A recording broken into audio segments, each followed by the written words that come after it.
Hello, my name is Nicholas Abanto Enns, and also known as X for One on League of Legends and some other games like RuneScape and such. And I am the coach of three teams for my university, like the Div A, B, and C teams, ranging from like challenger players to like gold and silver players. So I deal with the whole spectrum pretty much, except for bronze. Although I've been in bronze myself many years back. We're right now, I'm going to talk about what I'd like to see sort of in future patches, going through the list starting from Aatrox all the way down to, I think, Zoe is the newest one. Either way, let's just get right into it. So Aatrox is the first champion on the list, of course. Now, I know they're coming out with a future update, rework for Aatrox, so I didn't really think he deserved like a new buff or nerf, except for I said that his W, which is every 3 autos, he has an empowered auto basically, where he heals or he does extra damage depending on if you toggle it or not. I thought this would be pretty nice just to have on turrets, and I thought that that's a fair.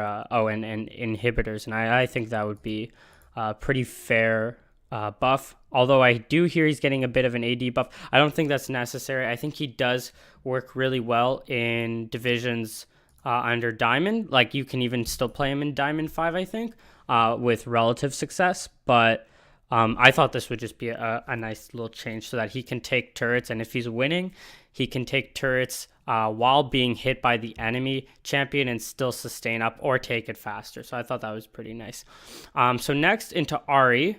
So it's funny how this was a really small change and the next one is actually a mini rework. So if this was 7.24, I know it just came out, but let's say 7.25, I think Ari would just like a 5 movement speed buff. I think that's fair.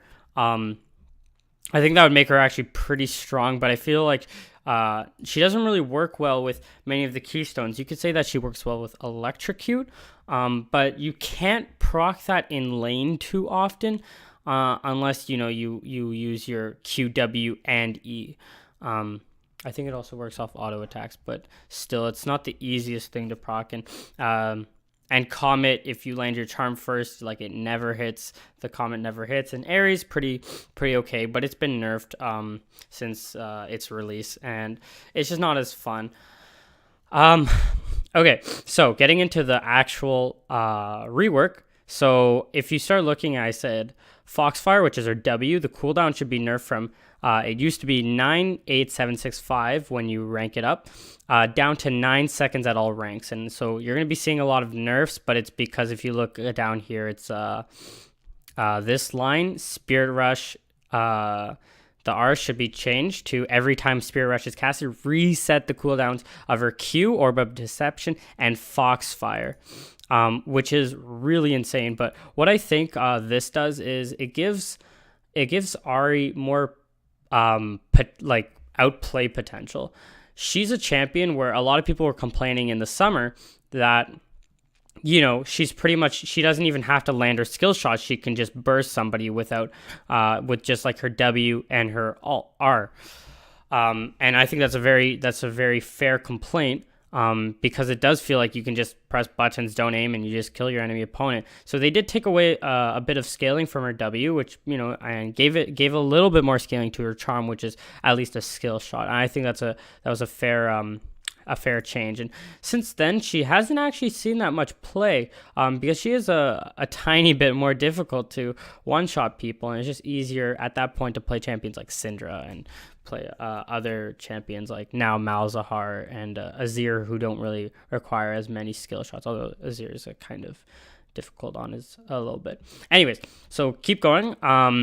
I also nerfing the W damage from 40, 65, 90, 115, 140 with a 30 AP down to 40, 60, 80, 110, 120. And so I wanted to keep it same level 1 just because, you don't have your ultimate at when it's rank 1 and at 60. I think that's fair. But then when it starts to get like 80, so rank 3, the Spirit Rush is you're probably level 6 at that point, depending on if you max Charm or if you max Foxfire second. And I think it could be really easily abused to reset this 4 times in a fight and getting, you know, about 20 extra. So we're just taking like 20 extra damage away from that, rather than, yeah. Or actually, sorry, that's about 40 extra damage that you're taking away. The other thing why I wanted to nerf Foxfire cooldown is that Ari's kind of you want to go in generally when you land your charm or when your ult's up, and then you can like land your charm in the middle of a fight. But you ult in, you use all your abilities practically at once unless you're saving your charm. And then you just either you can move back out or you like keep moving back in and keep auto attacking them.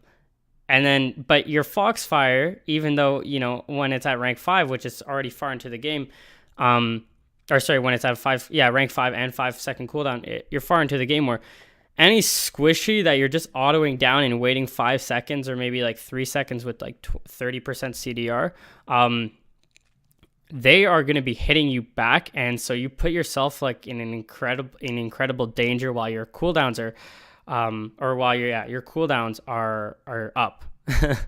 So that's why I thought that this was a fair nerf, because you're generally only going to go in with Foxfire while your charm's up, so that, you know, you can and also when your Q is up, so that you can have like guaranteed damage. And that's why I think that having Foxfire reset on every single Spirit Rush cast is a very fair balance.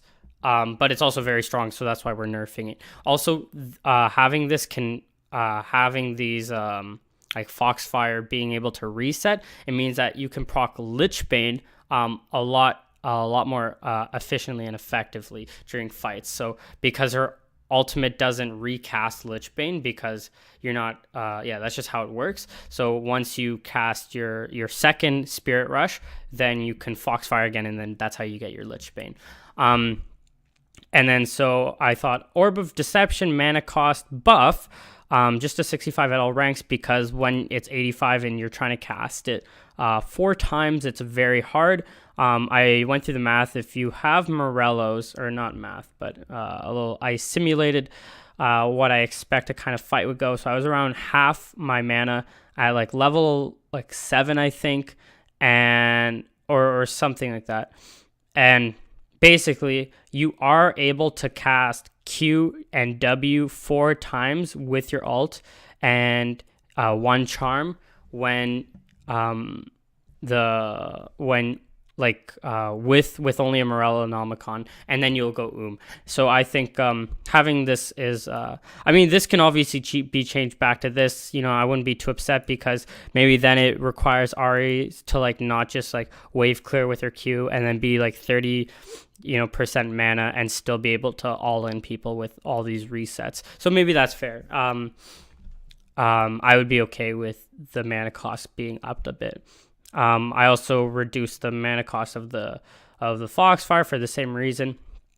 And going back to the Spirit Rush, so every single time you use your ult, you have 3 bolts that fire. And so right now, each bolt does 70 damage level 1, 110 level 2, and 150 level 3 with a 25% AP. That's not that much, except every single time you cast your ult, you're getting 3 of these, okay? And then you can cast that 3 more times. So essentially, these numbers are multiplied by 9. That's why you see this max right here. That's how much damage you're actually doing with just your ultimate, which is a lot. If minions are nearby, though, some of this damage can go to the minions, so you just have to be careful about that. But it just means when you're fighting in the river, this is disgusting. So I wanted to change it down by a lot, so that pretty much maximum you're doing is this much damage. But that damage is made up in the reset on the Q. Also, resetting Q gives you a lot of movement speed and a lot of outplay potential. So I thought this was a pretty fair change. I also wanted to change Essence Theft, which is her passive. So the original passive was you charge, I think it's. Oh, sorry. Yeah, sorry. The changes from so the original passive is when you get 9 charges on her ultimate, and you get those charges by using like abilities. And so her next ability heals for this amount for each enemy hit, and generally you use your Q through the whole wave, and then you can get if you hit a whole wave, which is 6 minions or sometimes 7, and it hits all of them coming back, then you get 14 procs on this, which is really good for laning phase. However, in fights, that does not happen too often, and I'd like to see with this change to Spirit Rush, where she's going to be ulting and using her W a lot. I think it would be fair to have instead damage dealt within 3 seconds heals you. We can also change this down to like 2.5 or 2 seconds, which is also pretty fair if you think that 3 seconds is too much. That's definitely fair, because then you can maybe just keep resetting it. But then I think it makes like Ari more of like a kind of like a Kali, except maybe just better. But anyways, going down, we're going to talk about Akali. So I think Akali is actually in a pretty fair spot right now. She can carry games really hard if you're playing against people who are unfamiliar with Akali, but also if people are familiar with Akali, she is she a lot of the time doesn't get those early snowballs and just becomes more so useless throughout the game. So I thought we can change that a little bit by having her Twilight Child, which is her W, cooldown change from 18 seconds at all ranks to 20, 18, 15, 12, and 9 seconds at level 1, 6, 11, 16, and 18. Many Akalis don't actually get to level 18. The game ends way before that. You actually end the game in this patch before you even get to level 16 a lot of the time. So we're going to be looking at levels like 1 through 11. So in laning phase, this is where people talk about, people like Hashinshin talk about, Akali being pretty broken because she just stands in her shroud and then she just, she Q autos you for like 15% of your health and then goes back into hiding and just keeps doing that. And it's very obnoxious. So what I thought we could do is have at level 1, or at level 1 to level 6 being 20 seconds, 18 seconds. So it's actually a nerf to her, pretty much her laning phase. This is up 2 seconds later. And also another nerf is instead of her shroud lasting 8 seconds at all ranks, I would want to have it last 6 seconds at all ranks, just so that she can't just like hide in her shroud and then just, like clear a whole wave and then just like harass you sort of thing, like with her E's and stuff. I thought that was fair, but to make up for that, I did say I want the cooldown going down to 9 seconds at level 18. So that means she can still be strong, and maybe we can even move that down to 8 seconds, because level 18, Akali becomes pretty useless. And so just giving her that little late game oomph is it could be very helpful for people who want to play Akali and can't quite snowball through the early game.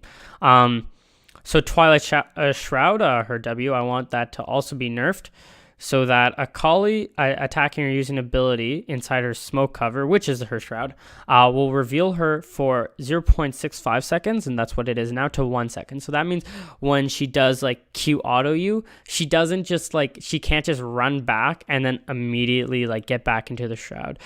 This gives you a little bit more time to hit her back, and so I thought that would be a pretty fair change. Also, if you have like around 20% CDR, which you might get with like Zhonya's and like Lichbane, or maybe Zhonya's and Boots or something like that, pretty much your like level 16, let's say, this is going down by like 2 seconds and a bit, so it's going to be 10 seconds. So you have like a 10-second cooldown on your shroud, and then it's up for 6 seconds. So I thought that would be pretty nice for Akali players. So that means you can outplay a lot more. And that's what I really think that she should be doing. I think she should be playing around her shroud a lot more, but just not to like an obnoxious like part, or not like too obnoxious, so that she can just be stealth like the whole time. Except late game. I think she could be stealth the whole time, and I think it would actually be kind of fair. Because she is quite useless in the late game. Alistar. So I thought he was pretty good shape right now. I don't think he needs anything to be changed.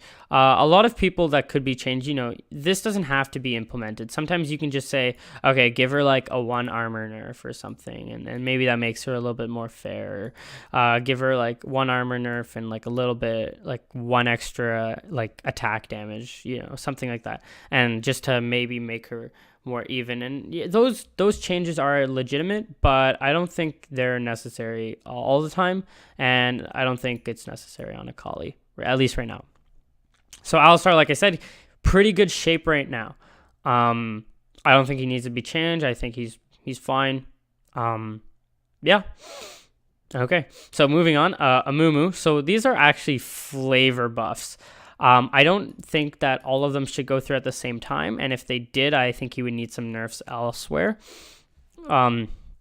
So his W, which is his despair, that's where he's crying all the time on the floor and does % health damage and AP damage, and also including the flat damage, as an AoE ability.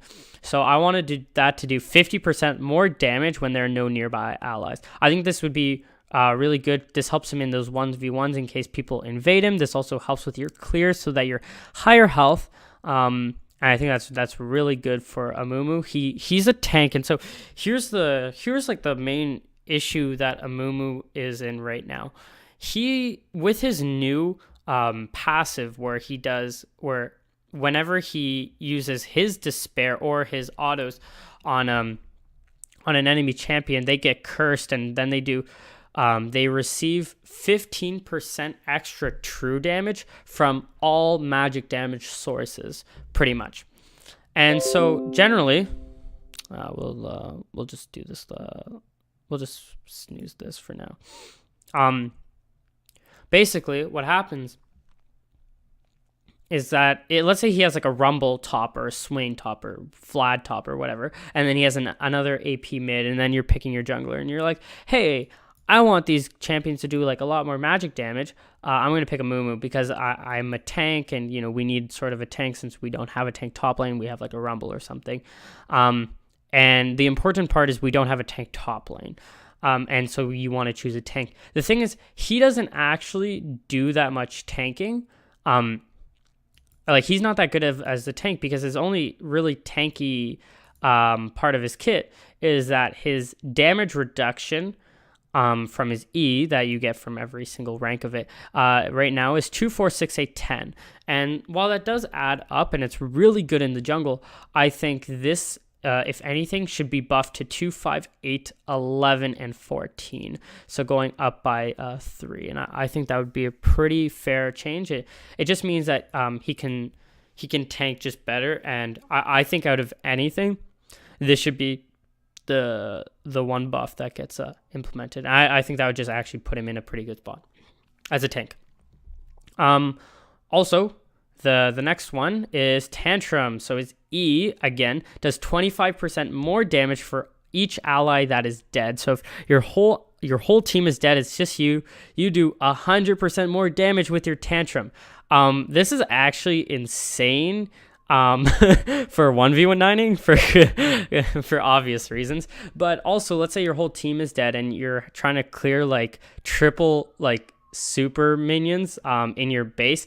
Doing 100% more damage can actually keep your base alive, and I think this is like a legitimate thing. Also, if let's say you're 2v2ing and the enemy top lane, like your jungle, their top, and your top are all fighting, you can if your teammate dies and their top lane dies, then now you do 25% more damage with your Tantrum against their jungler. And since this is more of an AoE and this is more like of a tanking ability where it comes off cooldown the more times you're auto attacked, I think, and so it's not great in 1v1s. I think this is actually a pretty fair buff.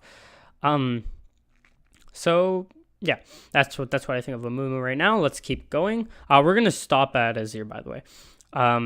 So for Anivia, I think she's actually in a pretty fine spot right now. Other buff, like you can obviously buff her E, buff her Q. That does like a little bit more damage, and I think she does enough damage right now though. But you can always give those buffs to champions. But I think Anivia, her W is very interesting because what I like to see with buffs is that the champion, their like niche gets buffed, and Anivia has a very interesting W where it doesn't do any damage. It's just it's made for like outplaying, and so that you can also hit your really nice Qs, and you can stop like your enemy teams from like diving you maybe, and all that fun stuff with your wall. And so I think that instead of keeping it at 17 seconds, it should go from 18 to 14. I was thinking of 17 to 13, but I think especially since you always max this last year, even with this buff, you're never going to max it second.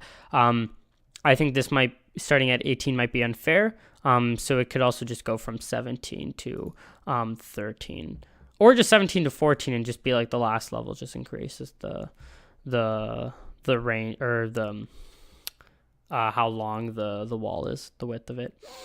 So I thought this was a pretty this would be pretty nice. Also, Anivia doesn't get too much cooldown in her kits. Sometimes she goes Morello's, but it's actually not too common. She generally just gets like 10% CDR, generally with Zhonya's, and that's about it. Because she goes like maybe Zhonya's, Boots, Rabadon's Void Staff, and then she goes like Leandry's a lot of the time. And then her last item, which is hitting really late game, can be like a multitude of things. Like it could be that Morello's an Archangel staff. No, so that's 6 already. So that's only 10% CDR, 20% with Transcendence, and another 10% with Lucidity Boots. But then you're losing your Magic Pen, and which is sometimes worth it. And so taking this down by 30% puts it at, I think, a 9-second cooldown, which I think is actually like really sweet. Being able to use your W like so often, and especially since it lasts 6 seconds, I'm pretty sure, is I think that's actually really interesting buff to Anivia. That doesn't, and that's also level 18, and so that's like a pretty fair. I think champions being buffed towards their level 18 is actually fine. Especially on their abilities that have that get maxed last. Okay, so next we're going into Annie. I'm just going to say that I think Annie's pretty strong right now, especially in the lower elos, because she a lot of her abilities aren't actually skill shots, even though, or at least they don't take any skill to them. I thought it would be pretty interesting would just be for her Pyromania, which is her Q, can target Tibbers and give Tibbers health equal to 100% of the damage dealt. So let's say your Q would normally do like 200 damage. You can heal your Tibbers, and it gives him 200 health. And so the healing of it is increased by 300% if he has Molten Shield active, which also means if you have it active. So instead of 200 health, it'd be 600 health. I think that is pretty fair, because instead of hitting the enemy champion, you're healing Tibbers as your tank. I think that's pretty interesting. I don't like how her E, Molten Shield, works on Tibbers, but none of the other abilities works on Tibbers. I think she is a champion that revolves a lot around her Tibbers, and especially when it comes to like style. I think it'd be better if all of her abilities interacted with Tibbers. So for the next one, her W, Incinerate, now can be cast from Tibbers as well, but does 50% less damage, and can still stun targets from this can still stun targets from Tibbers Incinerate. So think of ZW, and that's essentially what this is. So you can like how the mechanics of this ability would work is the same with Zed's Shadow and how he fires his shurikens from it. Maybe 50% less damage is a bit too high. Maybe give him 30% less damage, because this is just a straight buff. Although this, the Q change, I think is actually not as strong as people might think it is. This just gives more outplay potential for healing Tibbers, and also makes it easier for you to stack your stun. if you don't have any nearby enemy minions, and let's say you're taking a turret, you can take it a lot more easily with Tibbers active, so that he just won't die under turret. So I think that's and also sometimes like Tibbers just walks under tower by accident. You don't control him properly because maybe you're focusing somewhere else and it's a fight mid lane or something. And so giving him that extra health after tanking turret a little bit is pretty nice. And Tibbers is supposed to last 45 seconds at max, for its maximum duration. And a lot of time it doesn't last that 45 seconds. And since Annie, she does need her teddy bear with her all the time, I think that being able to heal Tibbers is a very, very interesting buff. Anyways, let's move on to Ashe. So her hawk shot. So Ashe altogether is pretty interesting champion. And she's pretty good. She's pretty easy. And she's really that like utility based champion, and I'm fine with like even taking a bit of damage away from her and while giving her a bit more utility. I think her slow with her crit is good enough. I don't think it really needs to be slowed anymore, or else it just becomes like a little bit too obnoxious. But either way, I would also be like okay with it, but they would have to nerf other things like her attack speed or something. What I wanted to look at was her hawk shot. So I thought instead of just having 2 charges and going down from 90 to 50 at all ranks, or from each rank, her getting 1 charge for each level of it. Maybe start at 2 because she kind of does need like that early hawk shot for helping out the jungler, seeing where like the enemy jungler is, and so that really helps your team. And that actually gets abused by pro players because they can get wards normally where they couldn't get wards. Because if they find like if Ashe is in bot lane and she targets her hawk shot well enough, she can see all the camps on the enemy team. And then you can see what's up and sometimes even where the enemy jungler is at that moment. And then let's say, you see him at the top side. It means that your jungler can go to their bot side jungle and ward it up if he's not able to, let's say, gank top. Or he can then realize that, the enemy jungler might be going top, so he might go there to counter gank, which is, obviously it comes down to like the game and where the jungler is positioned and all that fun stuff. But so maybe she might need an extra charge at rank 1 because you are not maxing this second. But having like 3 charges or having like 5 charges for like Baron controls is actually like, I think it's pretty insane. I think it's pretty good. And I think she kind of needs this little bit of utility, just give her a little bit of love. And you'll see a lot of these champions are just being given a little bit of love, except for Azir. Fuck Azir. So Aurelion Sol is the next one.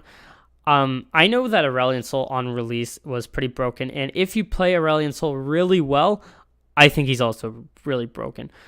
And I'm fine with champions that are just catered to, a niche section of the player base with, it's fine if you make Aurelion Sol only appeal to the best Aurelion Sols in the game, because he is sort of a different champion to play compared to like other champions where their abilities are more linear. A lot of Aurelion Sol's damage comes from, his positioning and how he walks and that little bit of,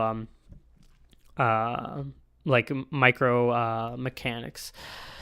So I don't necessarily think he needs to be buffed, but this is an interesting buff that I thought I like I keep saying, buffs to champions should be around what they're good at, and nerfs should be around what they're bad at, so that there's clear distinctions in champions. So and so I think is that every single level, his passive should increase by 2%. And a lot of the time, the game's pretty much over at 11, like at level 11. So this isn't really even coming into play for Aurelion Sol. And let's say it does get to late game, Aurelion Sol falls off a lot late game. I know he can still put out a lot, but compared to like other champions in the late game, Aurelion Sol does fall a little bit flat on his face. unless you have like maybe 2 tanks or something. But then if you have like 2 tanks, then why don't you just play Azir or something better in the late game, who's also strong in the mid game. And so I think that this would be a very nice buff to his late game. I was also thinking about giving him like an extra orb, like at level 11, and an extra one at level 16, like he does in URF. But then I thought, well, that's URF, and that's the only thing keeping him alive in URF games. There are those five stars that revolve around him. I think this change is pretty fine. It shouldn't really come online for like the first few levels, which is where he's kind of strongest at. Also making this just be 1% because I can't really test this in just my regular client. So I'm not too sure how fast 2% actually is. 1% buff might just be good, or have like gets increased by 10% at level 11, and then another 10% at level 16, and then another 10% at level 18. And having something like that is also, I think, a fair change. Last one, Azir. So Azir is actually, I think, the best champion mid lane. I know Malzahar is also pretty brain dead, but in patch 7.24, he should be getting nerfed with his ultimate, so not as strong. But Azir is still like one of the strongest, especially in the higher elos, because he is like a bit harder to play. But so I think just a way to nerf him is give him 2% less magic resist, so that it's